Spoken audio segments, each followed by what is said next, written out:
is, yeah, I think we need to applaud Rachel for she does things differently. She doesn't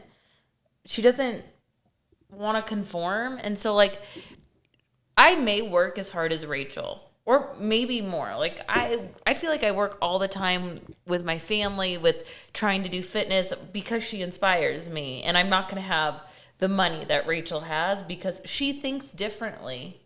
And so I think she should be able to, because of it's not just working hard, it's how she works. And I think we have to give merit to that. What you just saw was a clip from a podcast that my wife and I did where we were talking about all this drama related to Rachel Hollis. On the podcast, we were essentially saying, we get why people are frustrated, and this seems overblown. Let's just move on. Do people really care this much about it? I uploaded that podcast. I thought, no harm, no foul, moving forward. And then a couple hours after I published it, we're getting all of these comments back to us saying, attacking Rachel, but also attacking us personally, saying that my wife and I were privileged. And I got upset with that, so I'm in there defending my wife and defending myself and attacking people back in the comments. And I'm finding myself just sort of like digging my heels in. And it wasn't until my wife said, David, back away, it's not that important, have some perspective. So I bring that up because I want to make the point that that's a similar process, I think, to what Rachel Hollis experienced.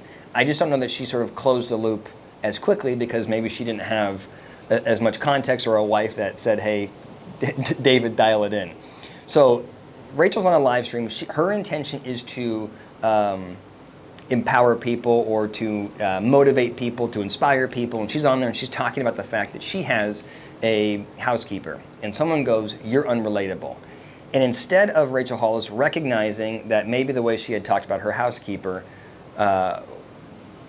was unrelatable, and by the way, I'm pausing on that because the way that I heard her talk about her housekeeper was pretty dismissive. Like she didn't call the housekeeper a housekeeper. She said, I have a lady that cleans my toilets twice a week, which felt very diminishing of that individual and didn't help Rachel's argument. But to me, Rachel reacted in general very defensively and with a lot of vitriol and anger. It makes me feel like Rachel is not in a good place, very defensive. So someone goes, you're unrelatable, and Rachel goes, I want to be unrelatable.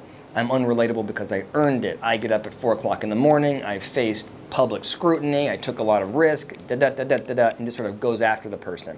And then takes that and turns it into a TikTok and posts it. Right? Very defensive stance with no ability to sit back, not to take a step back and reflect. Like there was no one there to say, hey, Rachel, take a breath, think about what you're saying, right? She just dug her heels in. I think that process is a consequence of someone who does have privilege not being able to, not wanting to truly reflect on it. If you have privilege, right? And I absolutely acknowledge that I have privilege, but I don't like it when people say, David, you have privilege, right? Because what it feels like is someone is saying, all that you've worked hard for, all that you've earned, it's a consequence of your privilege. That's how it feels. That's not what privilege means. What privilege means is that you should, or I should, or in this case Rachel should, acknowledge the fact that much of what she has accomplished has been enabled by the fact that she has privilege. It's not because she has privilege, but the privilege enables it, right? It's different than saying you got this because you're privileged, but it's saying because you're privileged, you were able to get it, which I think there's a significant difference there. And if Rachel had thought about it that way, she would have been in a better position to go, whoa. I recognized the way that I was talking about my housekeeper, and I recognized the way that I was talking about me working long hours, and I recognized the way that kind of historically there's been a lot of pushback in the way that she talks to people that are overweight, or she talks to people that aren't financially successful, or right, there's this sort of vibe in her voice or her tone which is dismissive of people that haven't been able to have similar success to her.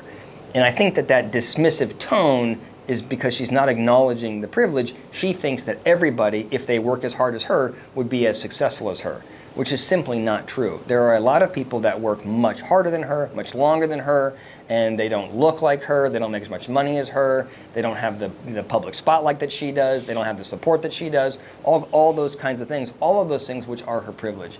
I can tell you it is hard for someone who has privilege to see it, especially if you were in a place where you're not pausing to think about what you're doing. And I think that's what happened with Rachel, is she was not in a place where she was able to think about what she was doing.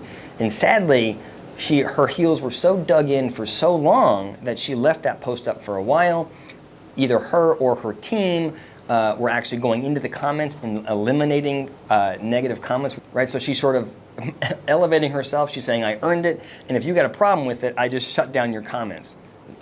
Obviously not a good look. She's now come out and made she's made apologies about that, said it wasn't her intention, right? It's impact versus intention. And she said that a lot of the elimination of comments was due to her team, not herself, which, by the way, I have read as sort of a pattern of hers as far as, shirking responsibility a little bit. So, I guess for me, it's easy to see why this is so frustrating to people. Oh, there's one last thing that's super frustrating, is she also was saying, when she was trying to make the argument about why it's okay to be unrelatable, she was saying, look at these women that have been unrelatable through history. And she's naming big names across history who have been super impactful. Harriet Tubman, RBG, Amelia Earhart, right? She's picking names where you're going like, Ray, you don't think you're in the same bucket as Harriet Tubman, do you? And I don't think that was her intention. I hope her intention was just to say, these women who I look up to, they were unrelatable, so I want to be unrelatable. I think that was her intention, but the way it impacted people was really negative. And it's, again, back to, I don't think the right move is to go, well, it shouldn't be misinterpreted, right? You can't blame the person for misinterpreting it. You have to sit back and go, well, why did it impact people that way? And if it did, I need to change. It's your if you deliver the message, it's your responsibility to make it palatable for your audience. And I think she made an error. I think just like Allison and I did, we made an error, and her job would be she needs to apologize for it. She needs to remove she should have self-corrected quicker. And I think she didn't. And so for people that were upset with the post that Allison and I made, we're sorry, I'm sorry, and we removed the video. So let me know what you think in the comments. See you soon.